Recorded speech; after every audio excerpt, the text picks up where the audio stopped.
Good morning all of you. Today I shall teach you about the coordination chemistry.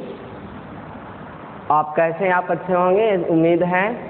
मैं आज आपको coordination chemistry में inverse spinal के विषय में बताऊंगा। इनवर्स स्पाइनल कैसे हम यह जानेंगे कि इनवर्स स्पाइनल क्या है।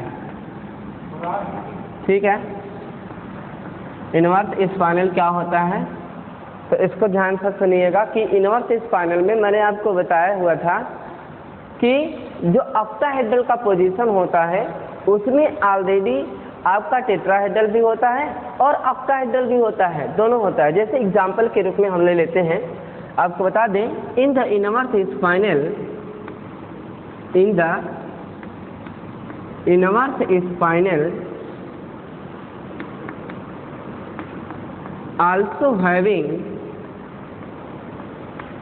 also having the position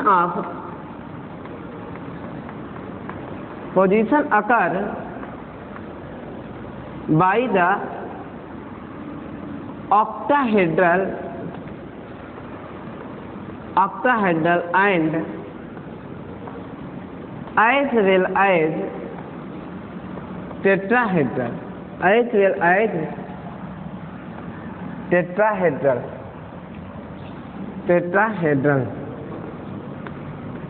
यानी जो आपका इनवर्स स्पाइनल होता है उसमें ऑक्टाहेड्रल के साथ साथ आपका टेट्राहेड्रल भी मौजूद होता है।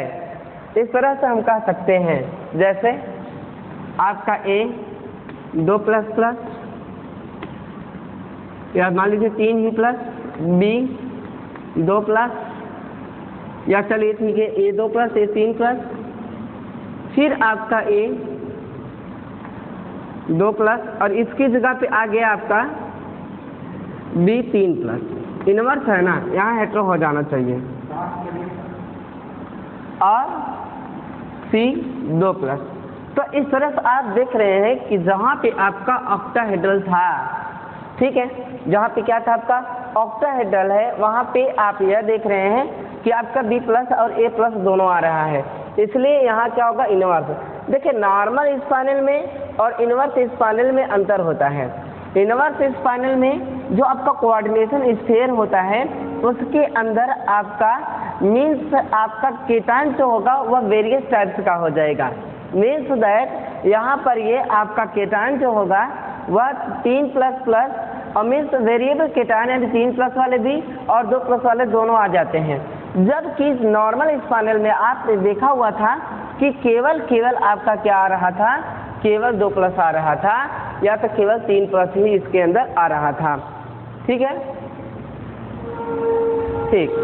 तो जैसे एग्जांपल में हम ले लेते हैं E.G के रूप में Fe3O4, क्या ले लेते हैं Fe3O4 ले लेते हैं। अब आप Fe3O4 को देखिएगा तो यह आपका होगा Fe, है ना, जिसे हम क्या मान लेंगे सेकेंड, और फिर क्या हो जाएगा Fe2O4 और इसको मैंने क्या मान लिया थर्ड। ओके, अब मैं करता क्या हूँ पुराने तरीके के अनुसार, इसमें जो आपका ऑलरेडी CFSI के तहत हम यह जानेंगे कि यह ऑक्टाहेड्रल में या टेट्राहेड्रल में स्टेबल है कि नहीं है।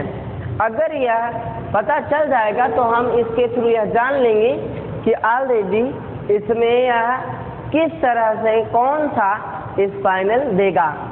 जैसे सबसे पहले तो हम यह जान लें कि Fe सेकेंड या Fe थर्ड अगर हम करते हैं तो सिस्टम कौन सा होगा ना। तो आप यहीं पे चेक कर लीजिए कि यदि हम Fe सेकेंड या Fe थर्ड करते हैं तो कौन सा सिस्टम होगा, यहीं पे आप चेक कर सकते हैं। तो यदि हम इसे Fe सेकेंड कहते हैं तो इसका मतलब ये हुआ कि यह Fe+2 है। क्या हो जाएगा यह Fe+2 है, और Fe के ऊपर जब +2 होता है तो उसे हम फेरस के नाम से जानते हैं, और Fe के ऊपर यदि +3 होता है तो उसे हम फेरिक के नाम से जानते हैं। तो यहाँ पर निष्कर्ष यह निकला कि 26 FE होता है और यह 26 FE यानी 26 FE के ऊपर +2 है, तो इसका मतलब ये हुआ 1s2 2s2 2p6 3s2 3p6 4s2 3d6। आप यहाँ पर देख सकते हैं 2 2 4 6 4 10 10 2 12 12 6 18 18 2 20 20 6 26। यहाँ पर 26 है जिसमें से +2 बता रहा है, यानी +2 यहाँ से निकल जाएगा। तब यह हो जाएगा 1s2 2s2 2p6 3s2 3p6 3d6 4s0, यानी 4s यहाँ से क्या हो गया, चला गया, इसलिए क्योंकि अब इसमें कोई भी इलेक्ट्रॉन मौजूद नहीं है। अब इसके बाद आप देख सकते हैं कि 2 2 4 6 4 10 10 2 12 12 6 18 18 किसका होता है, आर्गन का होता है, इसलिए हमने यहाँ क्या कर दिया, आर्गन कर दिया ना। और फिर बचा क्या भाई 3d6, तो मैंने 3d6 कर दिया। तो सिस्टम मुझे यह पता चला कि आपका जो 26 FE सेकेंड है यह सिस्टम बता रहा है D6 का। किसका बता रहा है, D6 का। सिस्टम किसका बता रहा है, D6 का। अब हमें यहाँ पर यह निकालना होगा कि D6 जो सिस्टम है यह ऑक्टाहेड्रल पे और साथ ही साथ टेट्राहेड्रल पर CFSE का मान क्या आता है। अगर CFSE का मान जिसमें ज़्यादा आएगा तो इससे यह निष्कर्ष निकलेगा कि वह उस वाले पोजीशन पे ज़्यादा स्टेबल है। तो हम इस चीज़ को देखते हैं और देखिए कैसे देखेंगे, है ना। तो यहाँ पर हमने क्या किया, D6 कहा, यानी आप FE सेकेंड कर लेंगे और उसके बाद सिस्टम भी दिखा देंगे D6 ना। FE सेकेंड कर लिया और सिस्टम भी क्या दिखा दिया, D6 का। अब यहाँ पर हमने लिख दिया ऑक्टाहेड्रल और साथ ही साथ क्या लिख दिया यहाँ पे, टेट्राहेड्रल। ठीक, एक बार क्या लिखा मैंने, ऑक्टाहेड्रल और साथ ही साथ मैंने क्या लिखा है, टेट्राहेड्रल। तो अब आप यहाँ पर देख सकते हैं कि ऑक्टाहेड्रल टेट्राहेड्रल किस तरह से हम इसको अभी CFSE निकालेंगे। तो डेल ओ ऑक्टाहेड्रल के केस में क्या हो जाएगा, यह इसका ये ऑक्टाहेड्रल केस होता है तो T2G नीचे होता है और Eg क्या होता है, ऊपर में एक्साइटेड स्टेट में चला जाता है। तो T2G 3 और Eg2 तो 5 ही होगा। तो इसका तरफ T2G 4 Eg2 हमेशा हम किस में लेंगे, हाई स्पिन में ही लेंगे, है क्या। T2G 4 और Eg2 हो गया, तो 4 2 6 हो गए। अब यहाँ पर -0.4 × 4 प्लस 0.6 × 2 ये हो जाएगा और ये क्या हो जाएगा, डेल ओ। क्या हो गया, ये डेल ओ हो गया। अब आप यहाँ पर देख सकते हैं कि यह हो जाएगा -1.6 प्लस 1.2 इक्वल टू क्या हो जाएगा। अब उसके बाद हम क्या करेंगे, -0.4 डेल ओ करेंगे। क्या करेंगे, -0.4 डेल ओ करेंगे। अब इसी तरीके से हम टेट्राहेड्रल में निकालेंगे। बट टेट्राहेड्रल में क्या होगा कि जो आपका डेल ओ होगा, यानी डेल टी को जब डेल ओ में बदलेंगे तो डेल टी जब हम निकालेंगे और इसे डेल ओ में बदल करके, तो यह फार्मूला थोड़ा चेंज हो जाता है। 0.27 P प्लस 0.18 Q और यह डेल ओ हो जाता है।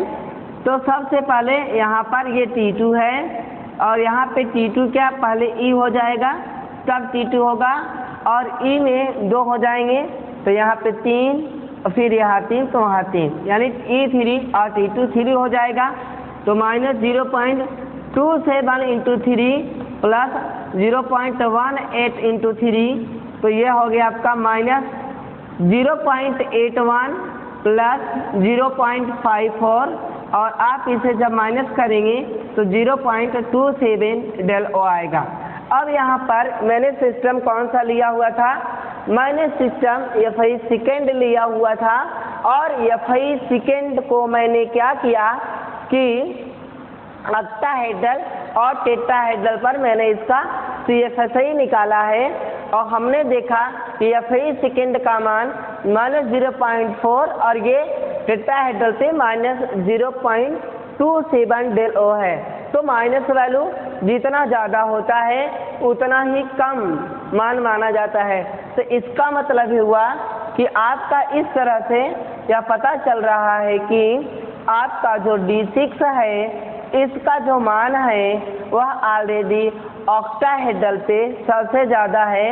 इस मान से यह साबित हो रहा है कि D6 ऑक्टाहेड्रल पर स्टेबल है, ठीक है, ज़्यादा अपेक्षाकृत टेट्राहेड्रल पे। बट अब हमको FI थर्ड निकालना है। जब मैं FI थर्ड निकालूंगा, इसको निकालूंगा, तो हमको यह भी चेक करना होगा कि FI थर्ड कौन सा सिस्टम दे रहा है। यानी यहाँ D1, D2, D3, D4, D5, D6 क्या दे रहा है। तो आप ये जानते हैं कि अभी जब मैंने FI सेकेंड किया हुआ था तो S से इलेक्ट्रॉन निकला था, तब आपका सिस्टम D6 बना हुआ था। लेकिन जब हम 26 FI थर्ड कर देंगे तो यह सिस्टम कौन सा बन जाएगा, D5 बन जाएगा। तब यह इसका इलेक्ट्रॉनिक कॉन्फ़िगरेशन ऑर्गन हो करके 3D5 हो जाएगा, ठीक है। तो अब आप यहाँ पर यह देखिए कि सिस्टम आपका FI थर्ड है और यह सिस्टम बोला जा रहा है D5 ना।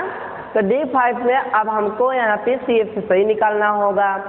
अब CFSI जैसे ही हम निकाल लेंगे किस किस पोजीशन पे, ऑक्टाहेड्रल पे और साथ ही साथ टेट्राहेड्रल पे। तो आप यहाँ पर देख सकते हैं कि मैंने निकाला ऑक्टाहेड्रल पर भी और टेट्राहेड्रल पर भी ना। तो ऑक्टाहेड्रल पर CFSI यानी यहाँ पर आप दिखाएंगे T2G और यहाँ पर क्या दिखाएंगे EG। 5 है तो 3 इसमें और 2 इसमें हो जाएगा। तो डेल O बराबर क्या हो गया, -0.4 × 3 प्लस 0.6 × 2। तो इसका मान क्या आ जाएगा, 0 आ जाएगा। तो यहाँ पर आप देख रहे हैं कि हम लोग यह जान ले रहे हैं ऑक्टाहेड्रल टेट्राहेड्रल पर इन दोनों की वैल्यू यहाँ वैल्यू क्या आ जा रही है, 0 आ जा रहा है। टेट्राहेड्रल पे यह E2 हो जाएगा और T2 3 हो जाएगा। तो -0.27 × 2 हो जाएगा प्लस 0.18 × 3 हो जाएगा। तो बराबर क्या आ जाएगा भाई, 0 आ जाएगा।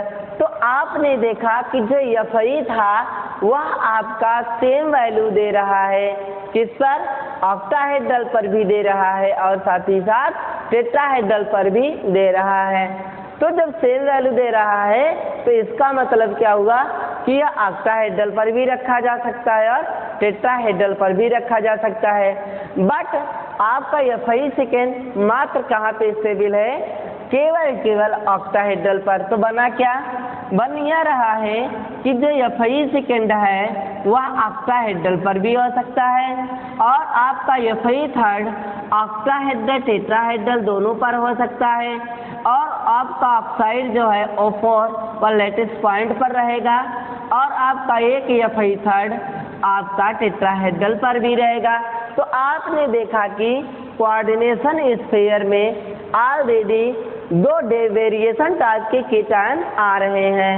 वेरिएशन टाइप के केटायन आ रहे हैं, FI सेकेंड और FI थर्ड आ रहे हैं। तो इसलिए आप यहाँ पर क्या लिखेंगे, inverse spinal.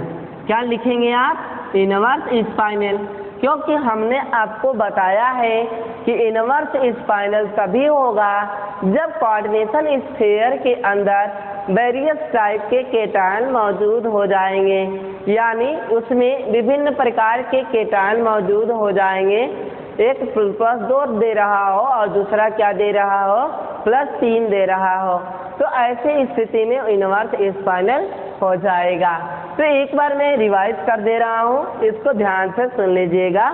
Inverse spinel, in the inverse spinel also having the position occur by the octahedral and as well as tetrahedral.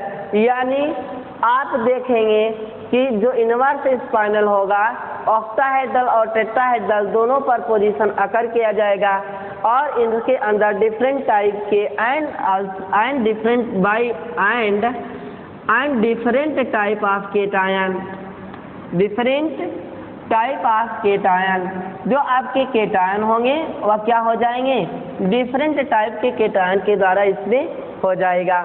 जैसे D 3 प्लस है, यहाँ B 3 प्लस है, यहाँ पे P थर्ड है, A 2 प्लस है और C थर्ड है ना। तो जब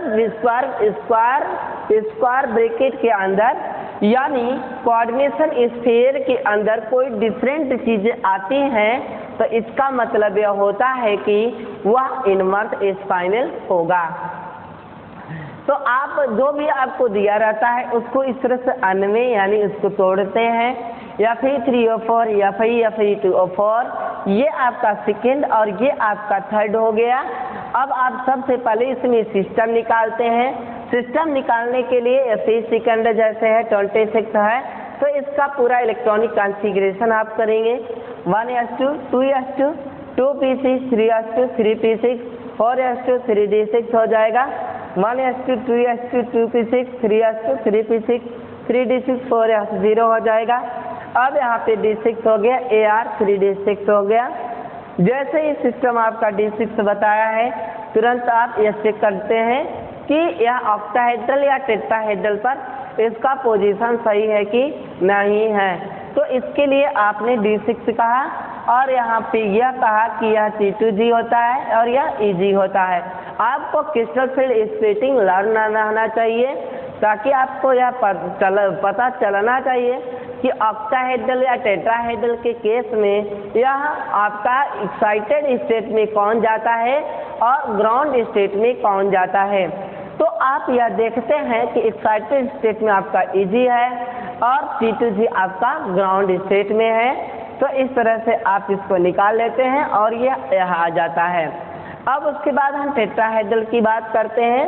टेट्राहेड्रल के केस में माने 0.27p plus 0.18q del O हो जाता है, E3 T2 3 हो जाता है। और इस केस में आपने देखा कि E ग्राउंड स्टेट में है और T2 क्या है, एक्साइटेड स्टेट में है। और हमने इसमें 3 और ये 3 ऑटोमेटिक हाई स्पीड में काम हो रहा है ये। अब उसके बाद वैल्यू रखते हैं। वैल्यू रखने के बाद -0.4 × 4 प्लस 0.6 × 2 मीन्स यह वैल्यू इसकी CFSI की पहले से ऑलरेडी है और यहाँ पे 2 से गुणा हो करके ये आ रहा है। तो इस तरीके से यह क्या प्राप्त हुआ, -0.4 डेल O प्राप्त हुआ। टेट्राहेड्रल का केस में आप यहाँ देख सकते हैं -0.27 × 3 प्लस 0.18 × 3 आपका ये हो गया, फिर आपका ये हो गया। तो वैल्यू इस तरह से प्राप्त करने के बाद आप यह देखेंगे कि जिसकी वैल्यू माइनस वैल्यू जितना कम होगी उतना ही ज़्यादा माना जाता है। तो हमारे 0.4 डेल O हो गया और यह CFSI पे क्या हो गया, स्टेबल है, ज़्यादा स्टेबल है। तो कंफर्म हो गया कि FI सेकेंड जो D6 है यह ऑलरेडी आपका CFSI ऑक्टाहेड्रल पे ज़्यादा है और किसका, D6 सिस्टम का। तो हमने यह कंफर्म कर लिया कि D6 सिस्टम FI सेकेंड केवल कहाँ पे रह सकता है, मीन्स ऑक्टाहेड्रल पोजीशन पे रह सकता है। अब मैंने FI थर्ड को क्या किया, उसके मान को निकाला।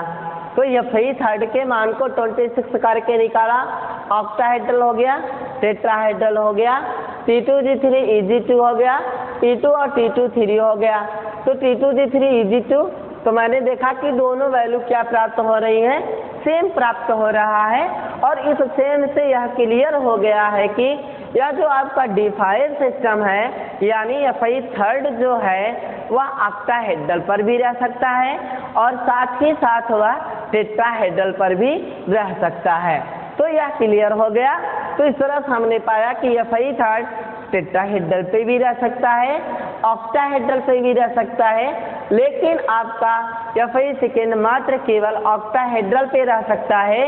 इसलिए यह कौन सा स्पाइनल हो गया, इनवर्स स्पाइनल हो गया। कौन सा स्पाइनल हो गया, ये इनवर्स स्पाइनल हो गया।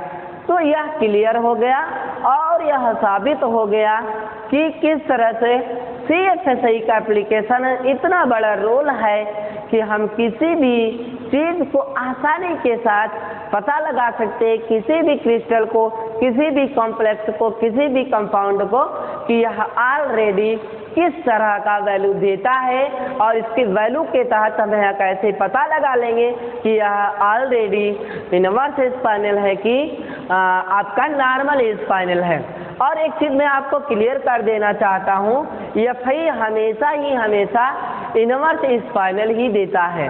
एक चीज़ मैं आपको हमेशा क्लियर कर दे रहा हूँ कि FI जो है, जहाँ भी FI आ जाए, आँख मूंद करके किसी भी कंपटीशन में ऑब्जेक्ट में कहीं भी FI अगर आपको दिखाई दे रहा है, आँख मूंद करके आप उसे ऑलरेडी इनवर्स के रूप में वहाँ पे चूज कर लीजिएगा ऑप्शन को, इसमें कोई दिक्कत नहीं होगी। लेकिन एक चीज़ ध्यान देना है, कभी कभी वो साइज के आधार पे, जैसे अभी जो SIR नेट का एग्ज़ाम हुआ था उसने यही पूछा हुआ था, 2 चीज़ें दी थी, CFSI के तहत नहीं निकाला गया था, उसमें साइज के आधार पे हमको इनवर्स और नॉर्मल स्पाइनल निकालना था। तो आपको हम यह बता दें कि जब कोई 2 मेटल दिया हो और 2 मेटलों के बीच में दोनों मेटल डिफरेंट हों, तो ऐसी स्थिति में आप ऑलरेडी ऑक्सीडेशन नंबर या CFSI ना देख करके, बल्कि आप ऐसी स्थिति में साइज को देख लेते हैं। साइज जैसे ही बड़ी होगी, वाइड्स बड़ा होगा, और जैसे ही वाइड्स बड़ा होगा तो उसके अंदर ऑक्टाहेड्रल भी आ सकता है और उसके अंदर टेट्राहेड्रल भी आ सकता है।